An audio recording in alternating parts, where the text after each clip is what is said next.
இந்த வீடியோ பார்க்குற முருக பக்தர்களுக்கு ஒரு வேண்டுகோள் என்னென்னா, நீங்கள் யாரெல்லாம் முருகர்கிட்ட என்னென்னா வேண்டியிருக்கீங்களோ அதை நடத்தி கொடுத்துருப்பாரு கண்டிப்பாக. இல்லை நடத்துகிற மாதிரி ஒரு சூழ்நிலையாக வந்திருக்கும். அந்த சூழ்நிலை வந்தாலே அந்த வேண்டுதலை போய் செஞ்சுருங்க. இதை ஏன் சொல்கிறேன்னா, முருகன் தன் பக்தர்கள் வந்து என்ன வேண்டினாரோ, என்ன வேண்டிக்கிட்டாங்களோ அதை பண்ணி கொடுத்துருவார்.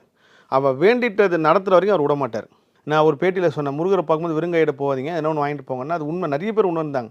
சார் நான் இப்போ ஃபஸ்ட் டைம் கோயிலுக்கு போகும்போது பூ வாங்கிட்டு போனேங்க சார், எனக்கு அவ்வளோ மகிழ்ச்சியாக இருந்துச்சு. ஒரு பெரிய மாலையை கொடுத்து அமிச்சாங்களே, இதுதான் நம்ம இயற்கை சொல்கிற ஒரு விஷயம். நம்ம ஒன்று கொடுத்தா நம்மளுக்கு இன்னொன்னா பெருசாக திரும்பி வரும். அப்போ முருகர் குழந்தையாக இருக்கும்போது நீங்கள் தினமும் முருகரை தூக்கி தூக்கி கொண்டாடிட்டு ஒரு 5 நாள் பார்க்க வரலாம், அந்த குழந்தை ஏங்கும்ல.